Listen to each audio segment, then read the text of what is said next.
هزن حکومت عراقی و چکدارن شیعه در روژا سیه یا اپراسیون لشکری یا آزاد کردن آلی راستی باجر موصل پیشوچونن لروش آوا و باشور و برو فرونکخانا موصل استراتیجی دکن. هزن هفبشن پولیس فدرال و یکینن برسوا لزگین به پشتوانی که تا هزن کوالسیون برای امریکا پتر جه 123 کیلومترین 4 گوشه جدست چکدارن داعش درخستن. كنا نقاتلهم مشر روان مال بمال دکر پرانیا وان هاد نکشتن هجمار کاکیم جوانا کمرین بومبکری هبون هندک جوانا بیانی و هندک جه عراقی و عرب بون او دمورالکا خراب دابون از باورناکم آزاد کرنا آلی راست موصل و دمک دریش یان قربانیین زور بخواه بگیرید.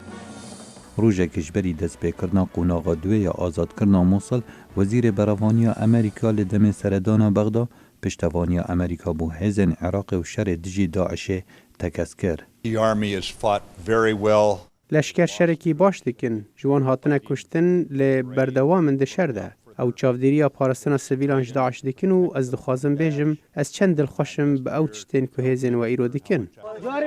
پیشوچونن هزن حکومت درفتک دا سویلان آلاینس بی هل بگرن و جدبرین کنترول داعش براون و درباسی کمپین کوچبران ببن. آجانسا پنابرین نتوین اگرتی دبیجت اوا 8 کمپین آماده کرین و نقشا هندکین دیل باشور موصله هنه لدما ترسا مشغبونا 250,000 کسین دی جعالی راستی باجری هیا که درو شکاجیانا زحمت دا درباز دبن. Conditions in the densely populated west روشا روژاوا موسلیا پر قلبالق هر خراب دبید. لگور راپورت آنو گوتن خلکی ترسا لسر سیویلیان هیا. خوارن و آب و درمان زور کمن. او دسته پرانیا خلکی ناگهیتا آوا پاقش یا و خوارنه.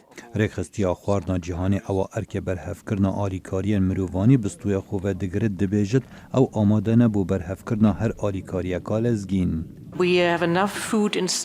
ما خارن تیرا 707,000 کسان ده انبارنده هیا و هر جده ما دست بکرن اپراسیون موصل ما خارن بو 913,000 کسان آماده کریه. جوان مالباتین دناف کمپاندا و اوین لروشهلاتا موصل لسراسر عراق ام آلیکاری 1.5 میلیون سویلان دکین. دگل هبونا هفریکین شرد جی داعش و روش آبوریا خراب و پرزگریکن سیاسی و پاراستن لناوچین دستحالات حکومت و ناوندی به تقینابون بکه دهیل تاخا آمریه یا پرانیا سنه بکیمی و 8 کس هاتنه کشتن و پتر جه 3 کسندی بریندار بون. سمعنا الدوية قوية طلعنا برا دوهی مدنگ کی قایم بهیست ام هاتن دروه ما کشتی و بریندار دیدن.